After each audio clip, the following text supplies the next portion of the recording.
Assalamualaikum warahmatullahi wabarakatuh. Apa kabar Ananda pada hari ini? Alhamdulillah, luar biasa, Allahu Akbar, yes. Ananda sekalian yang soleh dan solehah, Alhamdulillah kita bertemu kembali dalam video pembelajaran materi PAI. Dan pada hari kemarin antum sudah menghafalkan dalil berkaitan dengan pemaaf. Bagi yang belum, antum boleh menyusulkan tugas-tugasnya ya.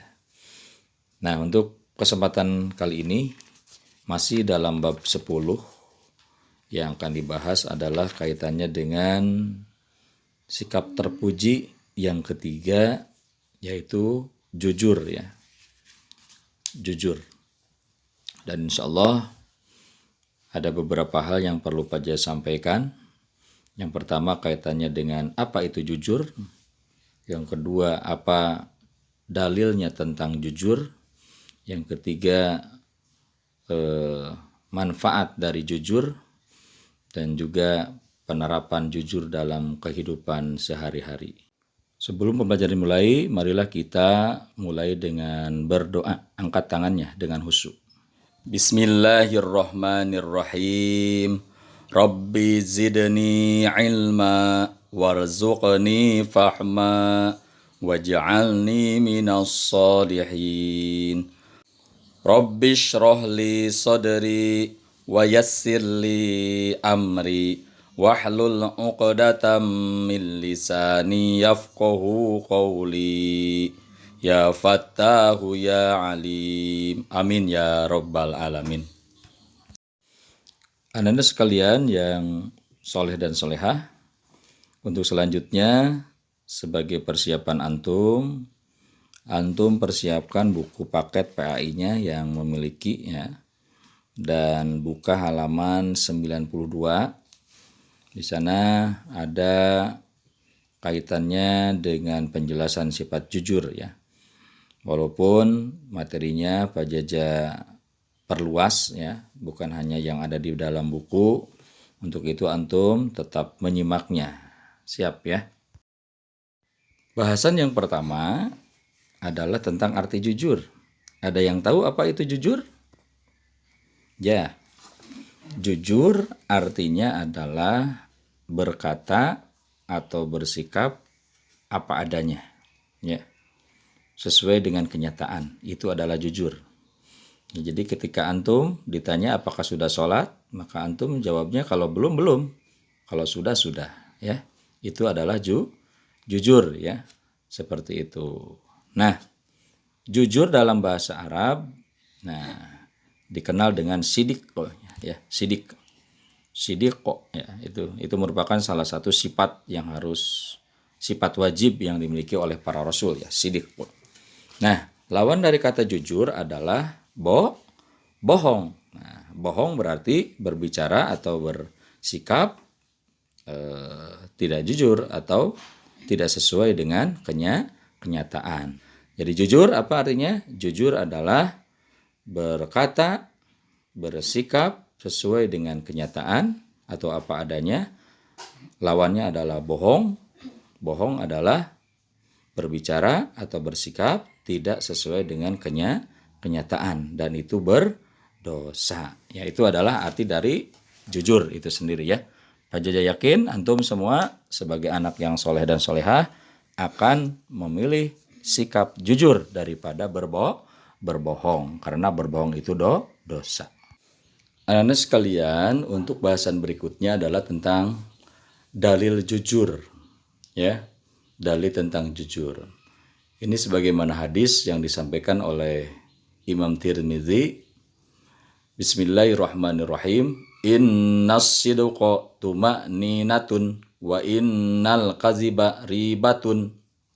Yang artinya kejujuran akan mendatangkan ketenangan. Kedustaan atau berbohong akan mendatangkan kegelisahan. Ya, dalam hadis ini sangat-sangat jelas bahwa kalau antum ingin tenang hatinya, maka harus jujur ya. Jadi orang yang jujur itu tenang hatinya. Beda lagi dengan orang berbohong. Di sini ribatun, mendatangkan kegelisahan. Tidak tenang hatinya, walaupun di dalam lisan misalkan bilang A, tapi kenyataannya B, maka hatinya tidak akan tenang, gelisah, bahkan tidak bisa tidur, tidak bisa makan gara-gara kebohongan yang disampaikan. Anak-anak sekalian, untuk bahasan berikutnya yang ketiga adalah manfaat sifat jujur ya. Nah, banyak sekali manfaat dari sifat jujur, namun Pak Jaja akan menyampaikan beberapa saja di sini ya, paling banyak 3 hal ya. Di antara yang pertama bahwa sebagaimana hadis yang tadi, bahwa sifat jujur itu mendatangkan ketenangan. Manfaat yang kedua, sifat jujur akan dipercaya orang.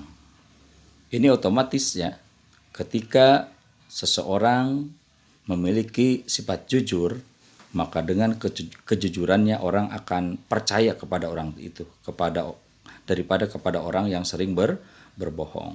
Nah, itu adalah manfaat dari sifat jujur.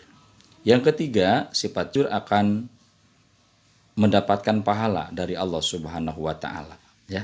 Ini sudah jelas karena kejujuran merupakan sifat terpuji, sifat yang baik yang diperintahkan oleh Allah, maka dari itu kita akan mendapatkan pahala akibat kita bisa berlaku jujur dalam bersikap maupun dalam berkata.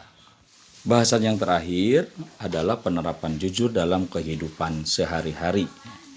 Nah, dalam penerapannya, salah satu yang perlu antum ketahui adalah dari sosok pimpinan kita, Nabi kita, yaitu Nabi Muhammad SAW.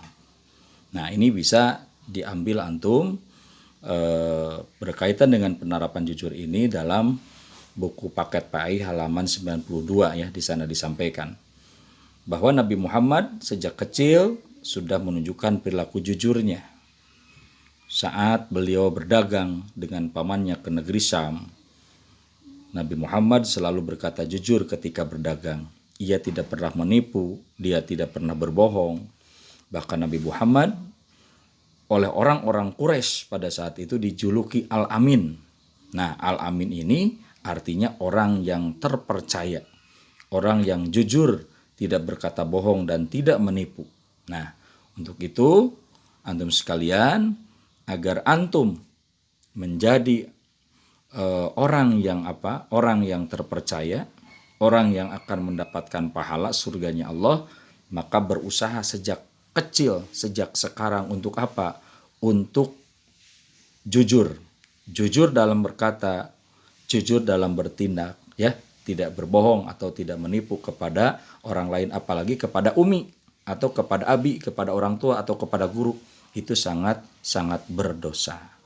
Ya, anakku sekalian yang Pak Jaja banggakan, cukup sekian untuk pertemuan hari ini ya, berkaitan dengan jujur. Tugas antum adalah mengingat arti jujur saja ya, dan lawannya, dan lawan jujur. Kita akhiri pertemuan ini dengan membaca Alhamdulillahirabbil alamin. Wassalamualaikum warahmatullahi wabarakatuh.